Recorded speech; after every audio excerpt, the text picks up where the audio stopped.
así que quedo abierta a las consultas que puedan tener respecto de la materia anteriormente vista.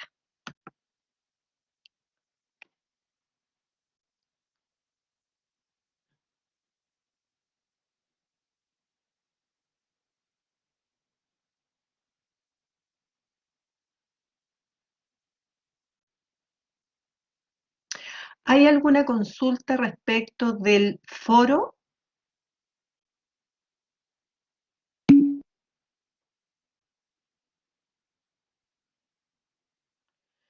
Valentina, qué bueno que me preguntas. Efectivamente, por alguna razón se duplicó la tarea del foro, pero hoy día eliminé la que no correspondía y solo queda en la que están las 3 preguntas sugeridas. ¿Ya? Eh, para hacer la tarea del foro voy a repetir los pasos porque creo que algunos quizás no han tenido acceso a la plataforma o no lo han leído. La tarea del foro se hace de acuerdo a la ficha de trabajo número 1, ¿ya? En que la primera actividad es mirar el video Diario de una anoréxica, que está en YouTube y que también les mandé el link. Posteriormente, buscar en Google Académico, ¿ya? Al menos una investigación que plantee, digamos, que explique o que haya hecho algún estudio sobre aspectos psicológicos vinculados a la anorexia. Después, como un trabajo personal y para que se vayan acostumbrando a fichar, registrar en un archivo, bueno, el nombre de la investigación, la cita en APA, utilizando el recurso que les enseñé en las primeras clases, anotar los objetivos de la investigación, el método que se usó y los resultados. Eso como un insumo para que ustedes tengan para participar en el foro. Y en el foro yo hice tres preguntas como orientadora. Uno que tiene que ver es cómo se explicaría a partir de la investigación que ustedes realizaron la anorexia de Chloe, que es la protagonista.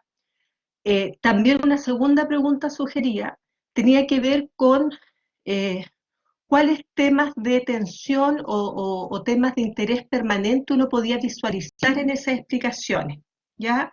Y tercero, también cómo abordaría ese tema distintos campos de la psicología, ¿ya? La idea es que ustedes vayan opinando, quienes ya lo han hecho, se han dado cuenta que hasta el lunes yo respondí, había solo participado una persona, y era muy interesante porque su explicación era bien interesante en términos de cómo los patrones sociales han influido en una imagen corporal de la mujer delgada, con ciertos cánones de belleza. Y bueno, yo como respuesta le ponía a ella, como una respuesta que además yo pedía que los demás también comentaran, era, bueno, y si esos patrones de belleza son para todos o para todas, ¿por qué no todas desarrollamos anorexia? ¿Ya? ¿De qué otros marcos explicativos o quién pudiera haber revisado quizá una investigación en que diga qué características, no sé, de personalidad tienen las mujeres anoréxicas? ¿Ya?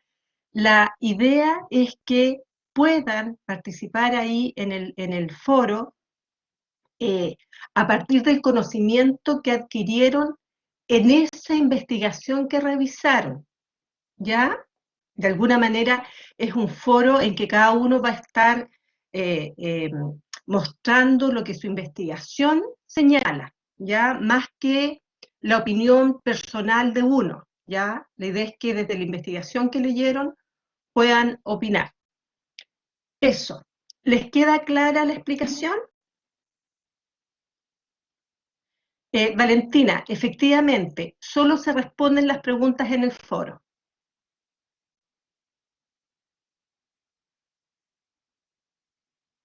¿Alguna otra duda respecto? Diana, tú tienes una consulta. Y yo, buenos días. Buenos días. Ya entonces la ficha no se sube, ¿cierto? No, no se sube la ficha, Solamente respondo las preguntas que están en el foro. Las tres preguntas que están en el efectivamente, foro. Ah, efectivamente. ya. Sí, espera, porque varios teníamos dudas sobre eso en el grupo de WhatsApp. En el fondo, Diana, ¿sabes qué ocurre? Que la ficha es un trabajo que, si bien no va a ser evaluado, no va a tener nota ni nada, posiblemente ni lo voy a conocer, sí les permite a ustedes ir practicando técnicas de fichaje de documentos y les ayuda a tener más claro, digamos, sus respuestas a la hora de responder al foro. Es como un insumo que ustedes tienen para el foro. ¿Ya? ¿Te quedó Ok, claro? sí, y otra pregunta, Dime. eh, yo tengo memoria a corto plazo y se me olvidó lo que quedamos de acuerdo la semana pasada, incluso me da risa porque yo di la sugerencia y se me olvidó. Eh, Ayer subió una clase grabada y un PPT. Yo leí el PPT, pero la clase grabada es de otra profe, de la profesora Nelly. Sí, Nelly Escandón. Lo que ocurre es que con Nelly estamos grabando todas las clases, pero como nosotros llegamos al acuerdo de que igual ustedes querían la presencialidad en la clase, yo voy a trabajar con el mismo PPT, y hay dos alternativas allí. Una es que les dé la clase yo en vivo, no tengo ningún problema, u otra es que vayamos viendo juntos el video e irle dando las explicaciones. A mí cualquiera de las dos modalidades me gusta. En el fondo le subí la clase a la profesora para que también tengan otra forma de reforzar los conocimientos. Esa es la idea, Diana. Ah, ya, muchas gracias. Ok. Anja, si tú apretas, quizás lo que te pasó es lo siguiente, lo que pasa, Anja, es que por alguna razón se duplicó esa tarea, ¿ya? Entonces, si la miras ahora, te van a aparecer las preguntas.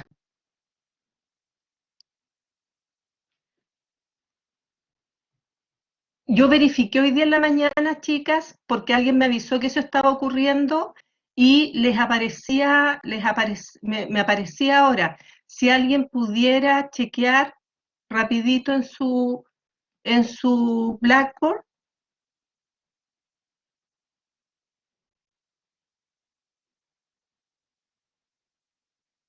¿En dónde está en avisos? No, está, fíjate, en las actividades de la semana 2, ¿ya? Ya. Dice, hay como una nubecita. En semana 2 me sale PPT clase, video diario de una anoréxica, clase virtual semana 6, ficha de trabajo. No está el foro ya. A ver, déjame meterme. Semana 2, ¿cierto? Sí. Porque después Sí, semana 3 me sale la ficha de trabajo 2. yo me estoy metiendo, hija, acá. A ver qué puede haber pasado. Dice, tarea número 2, perdón, estoy en la semana.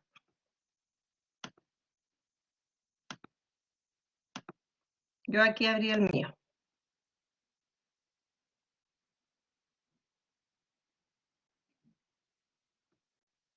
Déjame mirar.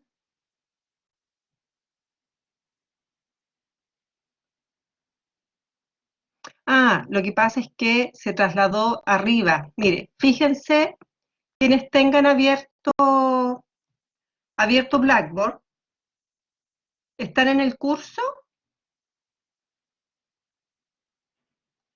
Fíjense que arriba donde dice Introducción a la Psicología como curso, estoy en la parte de más arriba.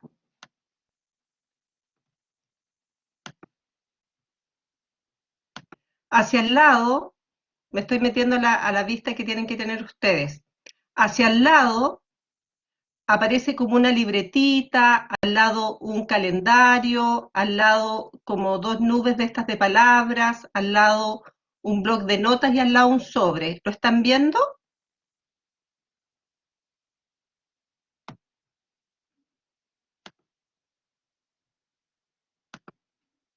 ¿Sí? Ok, muy bien. Ahora ahí pinchen donde están esas como nubecitas de palabra o eso que hacen los diálogos, aprieten ahí y ahí les va a aparecer Foro Tarea 1, Diario de una Anoréxica.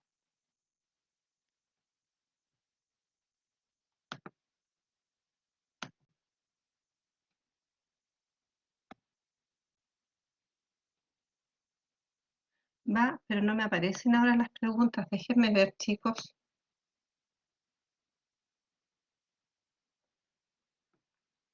Déjenme mirar. Sí, efectivamente no aparecen las preguntas. No sé qué puede haber pasado. Se las vuelvo a subir de todas maneras, ¿ya? Porque no sé qué pasó, ¿ya? Sí, después yo les voy a volver a subir las preguntas. Ahora no sé por qué no aparecieron. Yo hoy día volví a chequear eso. Ah, ¿se ven las preguntas? Qué maravilloso. Eh, Solo las responden en la casilla de abajo. Y ahí aparece su opinión, ¿ya? Aparecen las 3 preguntas, maravilloso. Entonces está. Eh, Ahora, no es obligatorio que respondan las 3 preguntas. Ya si alguien dice, ¿sabes qué? No tengo como suficiente manejo, suficiente conocimiento para responder las 3 preguntas, no las respondan, pero hagan el esfuerzo de hacerlo. ¿Por qué? Porque las 3 preguntas apuntan a que apliquen lo que vimos en esta primera unidad que estuvimos revisando. Por ejemplo, la tercera pregunta que habla de campos de la psicología que pudieran estudiar el comportamiento de ella, es una aplicación de lo que revisamos de los campos de la psicología. Ahora, si alguien no tiene ningún elemento ya para responder esa pregunta porque no estuvo en la clase, porque no lo entiende bien, no la responda, pero sí preocúpese de leer lo que ponen otros y también de lo que yo les comento a otros, ¿ya? La idea es que no se sienten a hacer la ficha, por favor, así con la pura perso. No, eso no sirve, ¿ya? La idea es que, por ejemplo, la pregunta 3, ustedes vayan a revisar sus apuntes o la grabación de la clase y digan, ah, mira, la psicología social estudia cómo nos influimos mutuamente. A ver, uno podría pensar, no sé, cómo las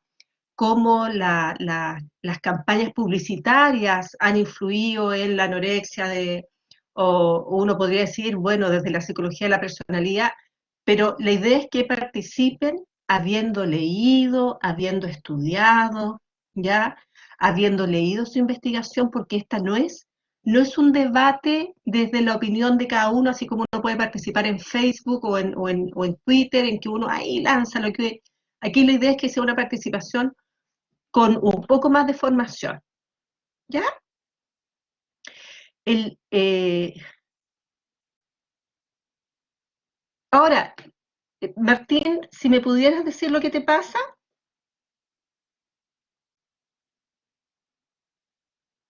Martín,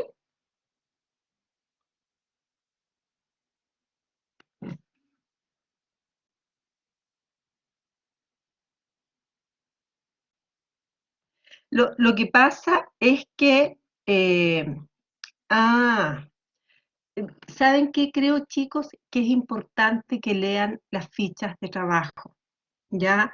En la ficha de trabajo en ninguna parte dice que tienen que subir, digamos, su fichaje, ¿ya? Ahora, si lo subiste, Martín, no es pega perdida, me parece súper bien que lo hayas hecho, ¿ya? Porque, o sea, si y yo vi tus respuestas están súper buenas y tu fichaje está muy bueno, digamos, pero no era un requisito entregarme a mí el fichaje. En el fondo, también, ¿se acuerdan que hablábamos que una de las competencias de este curso es la orientación a la excelencia?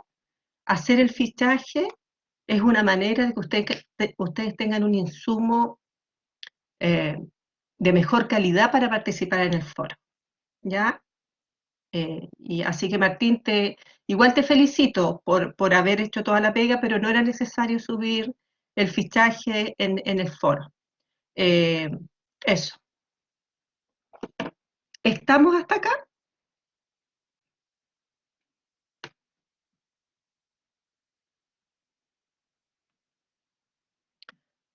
Ok. Si no hay más preguntas, podemos empezar la clase de hoy día. ¿Les parece?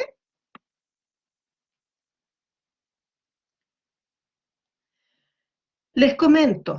Yo vi también la grabación de la clase de la profesora Nelly, es básicamente lo mismo que yo les voy a mostrar hoy día, ya la diferencia quizás tenemos, quizás voy a ocupar un poquito más de ejemplos, pero igual la clase de la profesora Nelly, la que les subí ayer, está muy buena, así que también úsenla como reforzamiento, si hay cosas que no entienden de mi clase, la pueden revisar en la clase de ella, ¿ok?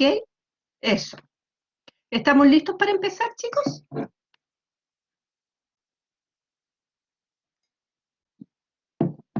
Ok, muy bien. Déjenme.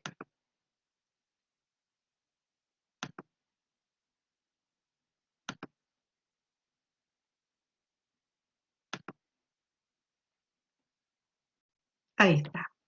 Eh, Hoy día vamos a comenzar a revisar una de las cuatro grandes escuelas de la psicología. Ya, eh, este PPT fue preparado por la profesora Nelly Escandón, utilizando también como base algunas diapositivas que fueron preparadas en su oportunidad por otra colega. Eso está expresado en cada diapositiva, ¿ya? Las teorías psicodinámicas son teorías que han marcado una parte muy importante de la historia de la psicología, ¿ya? Como marco explicativo del comportamiento humano. Ya cuando decimos que la psicología es la ciencia que estudia el comportamiento y los procesos mentales, el psicoanálisis es la primera escuela que plantea una teoría que explica el comportamiento humano y cómo se dan los procesos mentales en la salud y en las situaciones de enfermedad. ¿Qué, eh, ¿Qué es lo que vamos a mirar hoy día, chicos?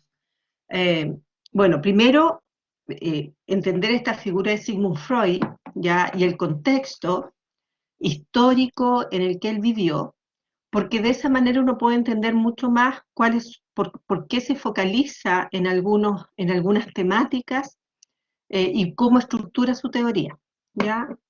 Después vamos a revisar la primera y segunda tópica de su modelo, ¿ya? Y por último, vamos a revisar las fases del desarrollo psicosexual, ¿ya? Eh, yo les voy a pedir que para tener una clase que resulte también ordenada para quienes van a ver la grabación, que anoten sus preguntas, las preguntas que les vayan surgiendo, y yo después de cada uno de estos temas voy a hacer un espacio para esas preguntas, ¿ok? Bueno, primero, eh, Sigmund Freud nace en el año 1856 en Moravia, que es de la República Checa, y él proviene de una familia judía, ¿ya? En los años de niñez, de adolescencia, la familia se traslada a Austria, ¿ya? Donde él estudia medicina, ¿ya? Y específicamente neurología, ¿ya? Freud no era psiquiatra ni psicólogo, él era un médico neurólogo que estudiaba los problemas que tenían las personas de distinto tipo, ¿ya?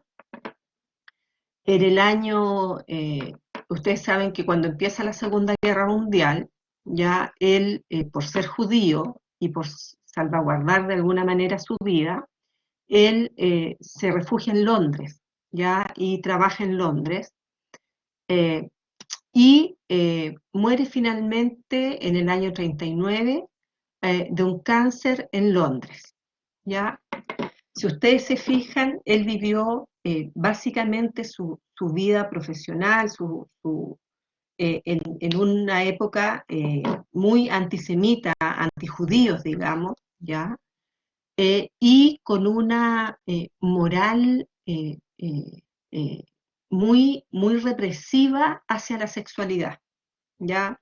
Posiblemente, si ustedes les preguntan a sus abuelos, eh, cómo era la crianza en la primera mitad del siglo pasado, y ni tanto, hasta los años, eh, hasta parte de la segunda mitad, la crianza era extremadamente restrictiva en lo sexual, ¿ya? Muy restrictiva, cualquier expresión, si uno lo mira desde la forma de vestirse de las mujeres, ¿no es cierto?, en que tenían que cubrirse absolutamente, habían pautas de conducta para las señoritas que tenían que portarse de una determinada manera, la sexualidad fuera del matrimonio estaba muy castigada socialmente, eh, cualquier expresión libre de la sexualidad hasta los años 67, 68,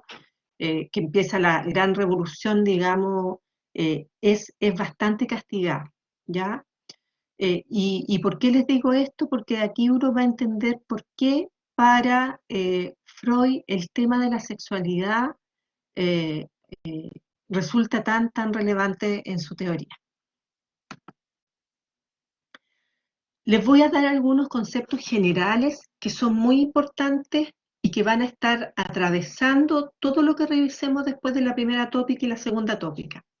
Primero, el concepto de determinismo psíquico, ¿ya? Cuando uno habla de determinismo psíquico, primero lo que empezamos a notar es que, o lo que señala el determinismo psíquico, es que todo fenómeno psíquico, todo proceso mental tiene una causa.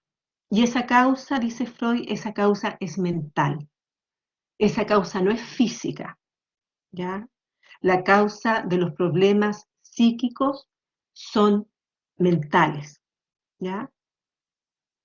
Y eso es bien particular porque él era médico. Entonces él estaba como, su especialidad era buscar causas físicas a los fenómenos. Pero le empezó a ocurrir en su consultorio que él atendía, que empezó a encontrar que había mujeres que tenían determinados síntomas que no se condecían con ninguna explicación física, ¿ya? Y allí empezó a entender y a encontrar que habían problemas incluso físicos que no podían explicarse desde alguna enfermedad de las ya conocidas como físicas, ¿ya? Pero sí podían haber en esos problemas causas psicológicas, ¿ya? Y él fue encontrando que en estas causas psicológicas, en la mayoría de los casos aparecían como causas asociadas a las experiencias tempranas, ¿ya? Si bien el problema se producía en la adultez, aparecía asociado a experiencias de la primera infancia, generalmente antes de los 6, 5 años, ¿ya? Y en general esas experiencias tenían que ver con vivencias asociadas a los instintos sexuales, ¿ya? Eh, no, aquí después vamos a hacer una diferencia, digamos, entre la genitalidad y la sexualidad, ¿ya? Esos conflictos que ocurren en la niñez, ¿ya? De alguna manera generan problemas psíquicos que quedan de alguna manera instalados en el inconsciente de la persona y que empiezan a producir síntomas físicos en la adultez, ¿ya? Eh, de alguna manera, este determinismo psíquico, entonces, y en síntesis, lo que señala el determinismo psíquico en el psicoanálisis es que todos los problemas mentales que tenemos las personas, ya están asociados a experiencias vividas en la primera infancia, ¿ya? Otro concepto importante tiene que ver con el concepto de pulsión, ¿ya? La pulsión es, en el fondo, es energía psíquica, es como el motor que siempre se va a dirigir hacia un fin y que solo se descarga cuando uno consigue ese fin, ¿ya? De alguna manera, la pulsión no se desvanece, no merma hasta que uno ha conseguido el fin, ¿ya? De tal manera que son las pulsiones las que motivan o dan energía a muchas de nuestras conductas. Y se reconocen dos tipos de pulsiones. La pulsión por la vida, que se le llama eros, ¿ya? Y eros va asociado, se liga con esta pulsión por el placer y la autoconservación, ¿ya? Y está la pulsión de muerte. Eh, Diana, expliqué que iba a dejar un espacio para preguntas, así que anótala y después me la haces, por favor. Y la pulsión de muerte, que es llamada Thanatos, ya no es cierto, Eros y Thanatos eran dioses griegos, que tiene que ver con la agresión y la destrucción, ¿ya? Estas dos pulsiones están presentes en todos nosotros. Cada uno de ustedes, todos nosotros tenemos, dice el psicoanálisis, estas pulsiones. ¿Ya? La pulsión a la vida, por ejemplo. Si ustedes tienen hambre, ya eh, no van a dejar de sentir esa hambre hasta que coman algo. ¿Ya? ¿Por qué? Porque la pulsión a la vida y de la autoconservación ya señala que vamos a tener todas las conductas para satisfacerla. ¿Ya? ¿Qué cosas tienen que ver con la pulsión a la vida? Bueno, la sexualidad, ya, el placer sexual tiene que ver con eros. ¿Ya? Ustedes cuando eros se parece a la palabra erótico, ¿no es cierto? ¿Ya? Lo erótico tiene que ver con la pulsión de la vida, ¿ya? Entonces, nosotros hay una parte nuestra que va a estar buscando el placer, ¿ya? Y hay otra parte nuestra, que también la tenemos, que tiene que ver con los instintos más hacia la muerte, ¿ya? La agresión, la destrucción, ¿ya? eh, posiblemente hay muchas conductas o muchas pulsiones de agresión, de destrucción, que también ustedes las tienen presentes. No sé, si, si, eh, si uno piensa en las motivaciones de la guerra, de las discusiones, del generar daño a otros o a uno mismo, esa también es una pulsión presente, ¿ya? Eh, y bueno, la libido, que es un tipo de pulsión, es la energía sexual, ¿ya? Vamos a hablar de libido cuando hablamos de la energía que orienta directamente nuestra sexualidad. Ok. Ahí estamos hasta los conceptos generales. Me gustaría preguntarles si tienen alguna pregunta respecto de esto. Diana, tú tenías una pregunta. Sí, ¿a qué se refiere con autoconservación? La autoconservación tiene que ver con la conservación de la especie, con la sobrevivencia, la supervivencia, ¿ya? Todos los actos que tienen que ver, si tú piensas, con la satisfacción de necesidades que son básicas, tienen que ver con sobrevivencia. Comer, beber, la sexualidad, tienen que ver con la sobrevivencia.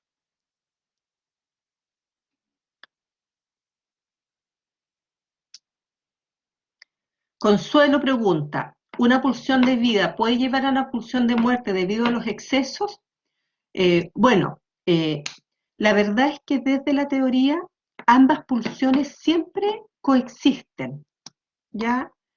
De alguna manera siempre están presentes eh, y efectivamente lo que vamos a ver después en la teoría de Freud, que un gran núcleo de la teoría tiene que ver cómo la estructura psíquica se encarga de amortiguar o de controlar estas pulsiones.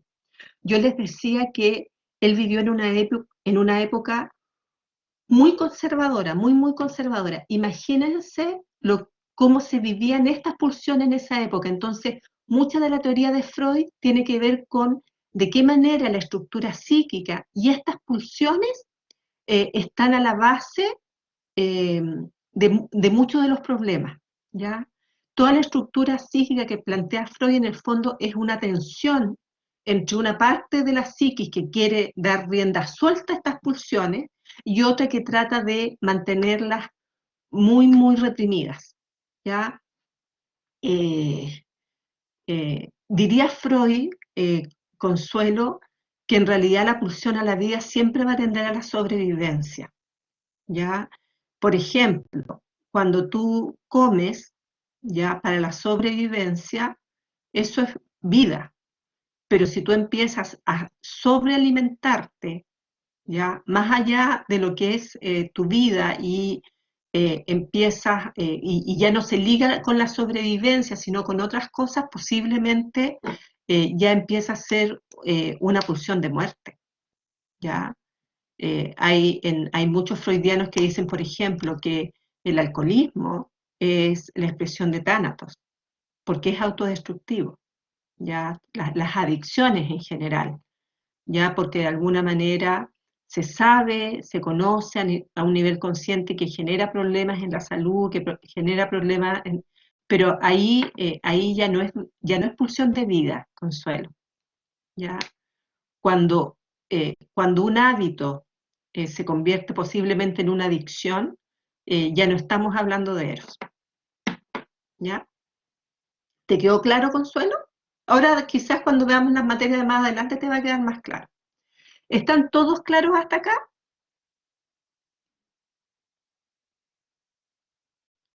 Muy bien, entonces vamos a continuar. Bueno, vamos a hablar ahora de la primera tópica. ¿Por qué primera tópica y segunda tópica? Les explico esto primero. Tiene que ver con que Freud, su teoría la elaboró como en dos momentos distintos. En un primer momento, él trató como de hablar de los niveles de conciencia, ¿ya? De cómo se mueve ya los procesos psíquicos y, y, y esta primera tópica también se llama la primera tópica que explica lo dinámico, ¿ya? Ahí ven ustedes una imagen de un iceberg, ¿ya? Esta imagen la van a ver muchas veces y muestra que los contenidos, ¿ya? De nuestra vida psíquica se mueven en tres niveles, ¿ya? Tres niveles. Uno es el nivel consciente, ¿ya? Que es una parte de nuestra vida psíquica. Otra, que es el preconsciente, ya que dice a veces visible, a veces sumergido, después vamos a entender por qué. Y otra, que es la más grande, que es lo que se esconde, que es el inconsciente, ¿ya? Entonces, fíjense, como ya en esta imagen uno puede ver que para Freud, ¿ya? Eh, el gran reservorio de la actividad psíquica se encuentra en el inconsciente, es decir, en los procesos de los cuales no nos damos cuenta, ¿ya? Y no tenemos ninguna posibilidad de, eh, de acceder a ellos, digamos, salvo algunas situaciones específicas. Para Freud, la explicación de lo que nos ocurre se aloja en el inconsciente, ¿ya? Vamos a ver ahora uno por una estas partes, ¿ya? El consciente tiene que ver con los pensamientos, los deseos, las emociones de las que nos damos cuenta, ¿ya? Es la parte más visible del aparato psíquico. Por ejemplo, ustedes tienen plena conciencia de que en este minuto, bueno, están en una clase, qué sé yo, si estarán tomando un cafecito, estarán metidos en la cama, pero se dan cuenta de la temperatura ambiental que hay, eh, se dan cuenta de las sensaciones que tienen en su cuerpo, de la luminosidad de donde están, ¿no es cierto? Nos damos cuenta fácilmente, ¿ya? nos damos cuenta de lo que estamos pensando, de lo que estamos sintiendo, ¿ya? Esa es la parte, vamos a volver acá, esa es la parte de que está, digamos, que está de alguna manera siempre visible para nosotros. Después hay otra parte, perdón, que es el preconsciente, que tiene representaciones, vivencias, imágenes que no están en la conciencia, pero que fácilmente uno puede llegar a ellos, ¿ya? ¿Y por qué no están en la conciencia? Porque el aparato psíquico tiene una lógica económica. Si uno tuviera en la conciencia todo lo que ha vivido en la vida, en realidad nos volveríamos locos. Entonces hay contenidos que pasan esta zona como preconsciente, que uno no se está acordando todos los días, pero que si uno hace un recuerdo, uno hace un esfuerzo, lo trae a la conciencia. Por ejemplo, si yo les preguntara quién fue su mejor amigo cuando estaban de primero a cuarto básico, posiblemente si ese amigo ya no lo ven o esa amiga no la ven, como que hacen un recuerdo y dicen, ah, ya me acuerdo. O si les digo, mire, acuérdense del día en que cumplieron 15 años, posiblemente bien traigan recuerdos, para algunos buenos recuerdos, para otros más o menos, pero eh, si ustedes se fijan, ustedes no andan todos los días ni a cada rato acordándose de eso. Esos son recuerdos, son pensamientos que tuvieron, ¿ya? Todo lo que tiene que ver también como con estas actividades así como de fantasía que uno puede hacer, todo eso está en el preconsciente, ¿ya? Ahí no tenemos problemas. El preconsciente es un mecanismo de economía de la psiquis.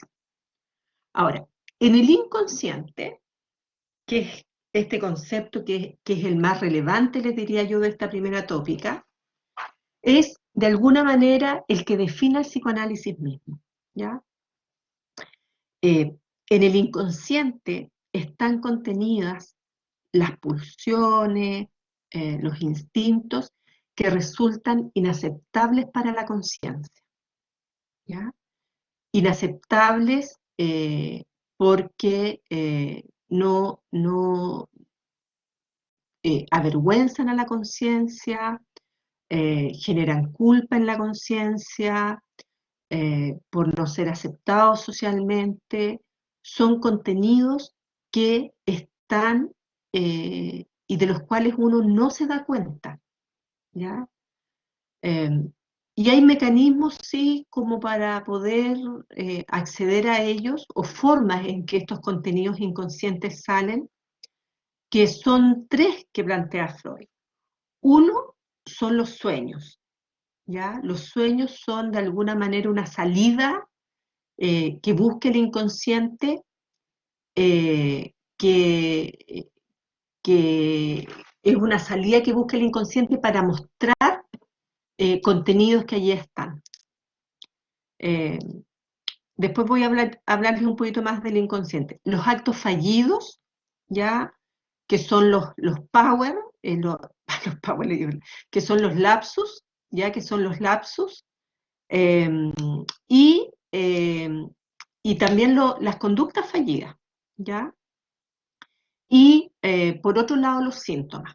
Ya les voy explicando uno por uno a esto, ¿ya? En los sueños, posiblemente todos ustedes han tenido sueños en que sueñan cosas y dicen, fue tan raro el sueño que tuve. Pucha, porque yo estaba en mi casa, pero como que no era mi casa.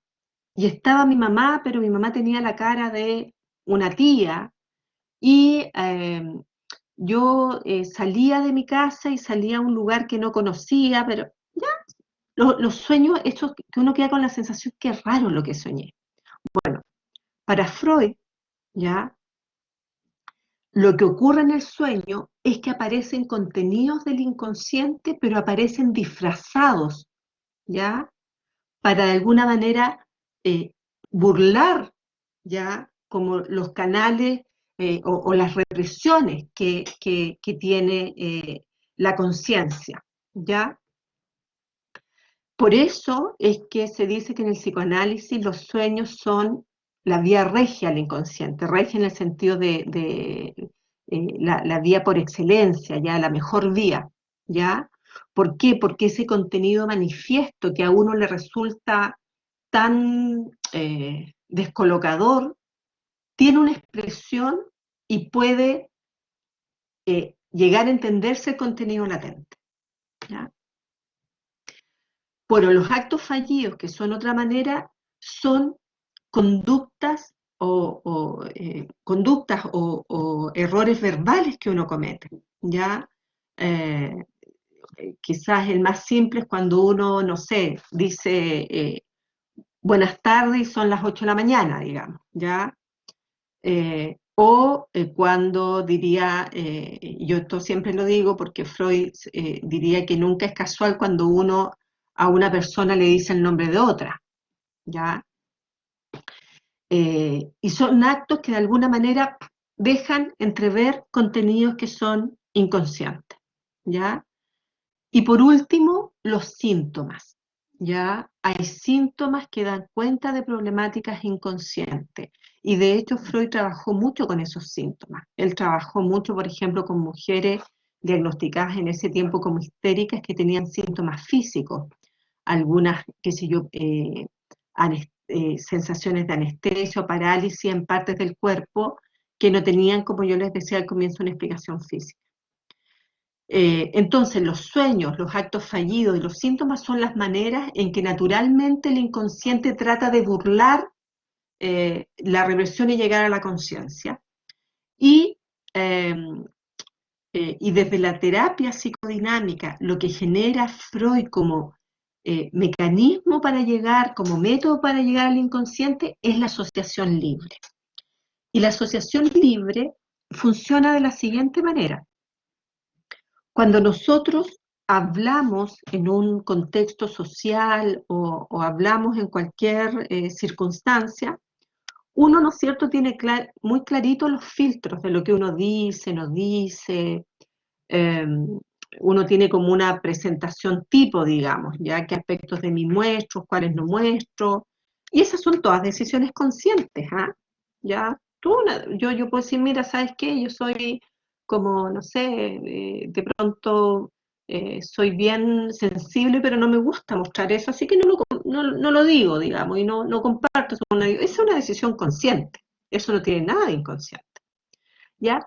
Pero en la asociación libre, en la terapia psicodinámica, lo que hacen es que la persona hable y hable y hable y hable por mucho rato, y lo que va ocurriendo allí es que, claro, al comienzo puede decir lo que lo que tenía planificado, pero después necesariamente va cayendo en contenidos ya que ya no tenía planificado decir y que empiezan a emerger, ¿ya? Y el psicoanalista lo que hace es tomar eso e interpretarlo, ¿ya? Eh, Déjenme ver si... Creo que aquí hay algo importante que me gustaría recalcar, ¿ya? A través del... Cuando yo digo que el inconsciente lo que hace es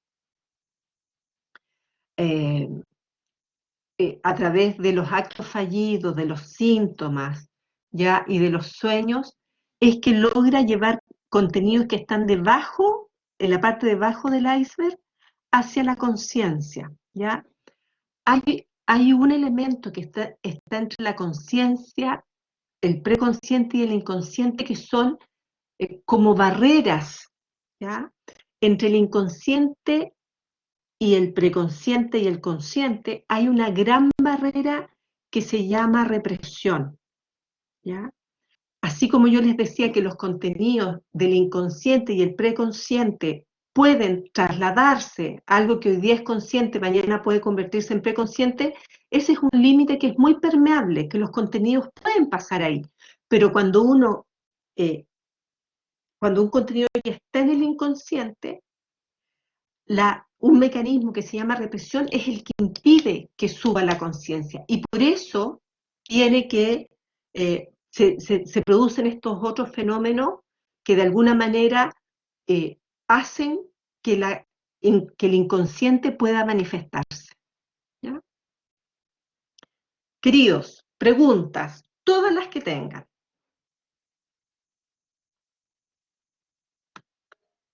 Ah, perdón, Diana, que tenía una pregunta antes. Tiare, tú preguntas eso del yo, el super yo y el ello. El yo, el super yo y el ello corresponden a la segunda tópica, Tiare, y vamos a ver que efectivamente tienen mucha relación con esta primera tópica.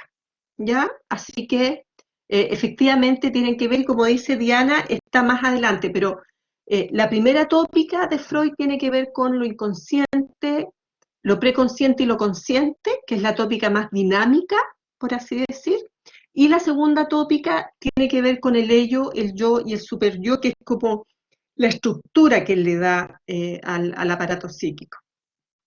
Diana, tú ibas a hacer una pregunta, dígame. ¿A qué se refería con lapsus o los actos fallidos?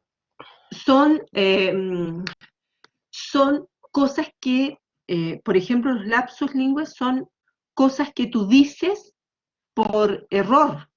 No sé, por ejemplo, eh, estás discutiendo con tu pololo y le dices el nombre de tu expololo. Ya, ¿y la asociación libre? La asociación libre, lo que les explicaba es que es el mecanismo terapéutico por excelencia que generó Freud, ¿ya? Su terapia, la terapia que él generó se basa en la asociación libre, que es una técnica a través de la cual la persona habla libremente, tal cual, durante la terapia. Incluso el setting terapéutico de los psicoanalistas más clásicos es este que ustedes de repente ven en los memes, alguien sentado en un diván con el terapeuta atrás, ¿ya? Entonces la persona habla y habla respecto de lo que quiera y en algún minuto ese hablar eh, empieza a dejar de habitar las zonas conscientes y preconscientes habituales. Entonces, en algún minuto empieza a emerger contenido inconsciente. ¿Ya? Ok, gracias. Consuelo, muy bien. Lo que tú dices es que en el preconsciente uno no lo tiene presente en el día a día, pero si uno hace un esfuerzo lo recuerda. ¿Ya? Martín, se dice que algún pensamiento o idea del consciente ya se pensó muchas veces y tiempo atrás en el inconsciente. ¿Eso es verdad? Martín, eso podría ser verdad si efectivamente aquello, lo lo que sale en el consciente está de alguna manera trabajado a través de la asociación libre o a través de alguna interpretación de sueños que te haya ayudado. Estoy hablando desde la teoría psicodinámica. Eh, eh, de alguna manera, en el inconsciente, los procesos que existen no son procesos muy racionales. ¿Ah? En el inconsciente lo que están contenidas, como yo les decía, son o estas pulsiones o recuerdos asociados a estas pulsiones. ¿Ya? Eh, eso.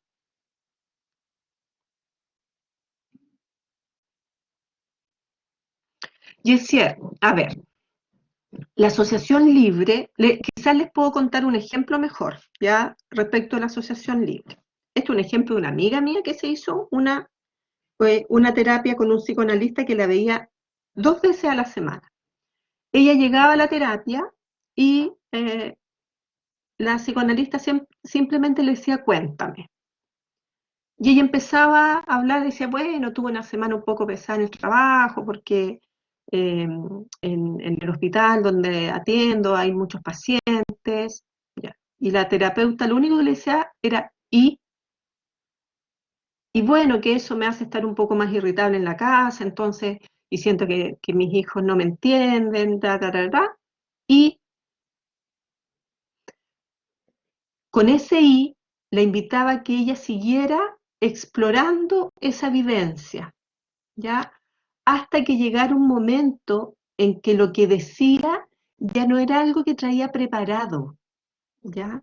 Nosotros las cosas que pensamos, que decimos, generalmente las tenemos súper preparadas, ¿ya? La asociación libre obliga en situación de terapia a que la persona siga expresando una idea hasta agotar esa idea, sin intervención del terapeuta, ¿ya? Los psicólogos habitualmente, que quizás si alguno de ustedes ha ido a un psicólogo, generalmente los psicólogos hacen muchas preguntas, ¿no es cierto? Bueno, ¿y esto desde cuándo te pasa? ¿Y qué has hecho? Y muchas veces uno con los psicólogos no sale de su zona cómoda. Uno le dice exactamente lo que quiere y hasta dónde quiere y uno es dueño de lo que dice.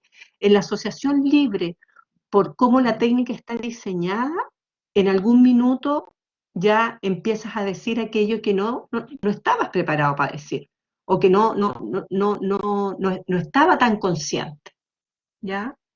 Eso. ¿Te quedó un poquito más claro, Yesier? Súper, súper. ¿Alguna otra pregunta hasta acá?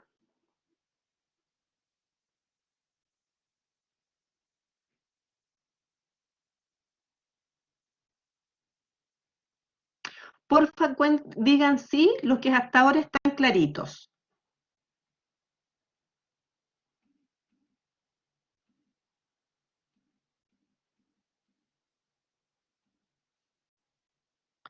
Anja,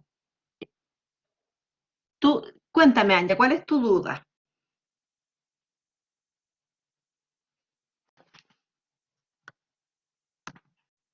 Bueno, bien. Ya se entiende muy bien el contenido manifiesto y el contenido latente. Eso me quedó quedando. Ok, ya. Me voy a ir a la figurita. Aquí está. El contenido manifiesto es lo que uno recuerda del sueño. ¿Se acuerdan que yo les decía estos sueños que son así como súper raros? Que uno dice, no, qué extraño, no entendí nada del sueño. ¿Ya?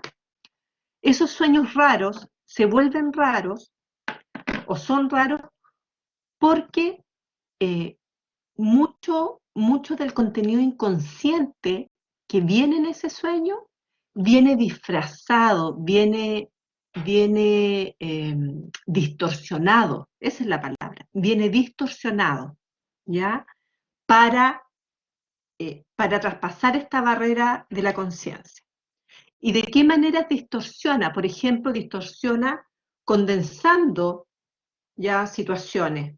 Ya ustedes cuando dicen, pucha, era mi hermano, pero tenía la cara de, no sé, de mi abuelo, ¿ya? Posiblemente ahí hay una condensación de dos figuras, de dos imágenes, de dos vivencias que pueden estar de alguna manera vinculadas en el inconsciente.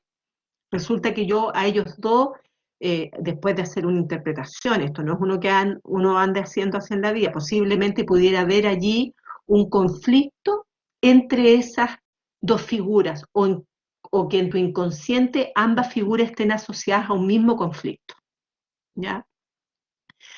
También aparece distorsionado a veces porque desplaza conflictos que hay, por ejemplo, con una persona con una vivencia, los desplaza a otra vivencia, ¿ya? O a otra situación, ¿ya?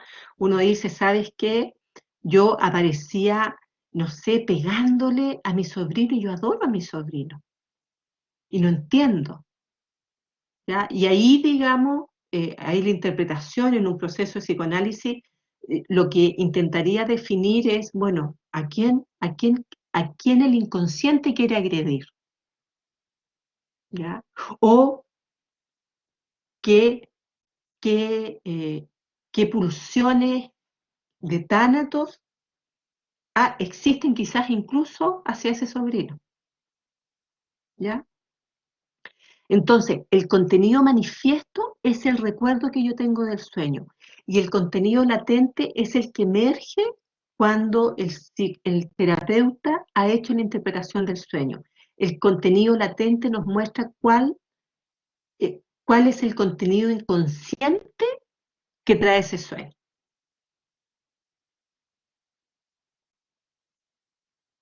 ¿Te queda claro, Anja? Contenido manifiesto es el sueño en sí mismo y el contenido latente es el contenido inconsciente que tiene ese sueño. ¿Qué significa que sea la vía regia al inconsciente? Esta frase vía regia al inconsciente es muy, muy clásica en los libros que uno puede leer de psicoanálisis. Básicamente, que sea la vía regia significa que es una vía privilegiada para analizar el inconsciente. No significa más que eso, ¿ya? Que es una excelente, excelente vía y un método terapéutico muy importante para entender los sueños, ¿ya? O sea, los terapeutas psicoanalistas usan la interpretación del sueño y la asociación libre como métodos para entender el inconsciente de sus pacientes. ¿Te quedó claro, Montserrat?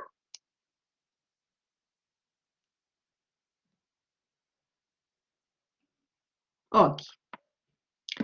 ¿Alguna otra pregunta, queridos?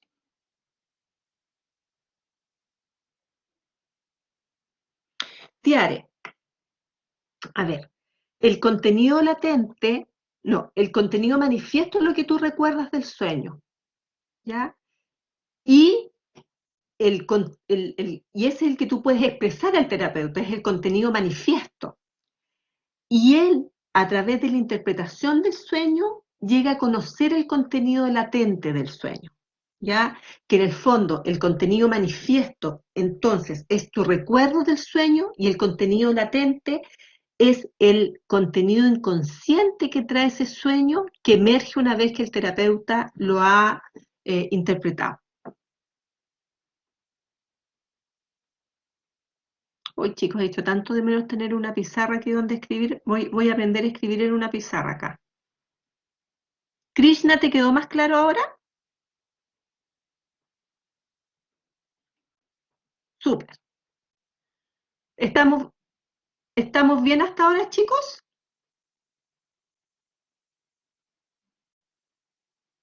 Ya. ¿Les parece que hagamos un descanso? Yo por lo menos necesitaría un descanso. De hecho, había programado un descansito de 15 minutos. ¿Descansamos 15 minutos? ¿Ya para que volvamos con las cabezas frescas? Ok. Entonces, chicos, nos reencontramos a las 10:20. ¿Ya? Nos encontramos. Chao, chao.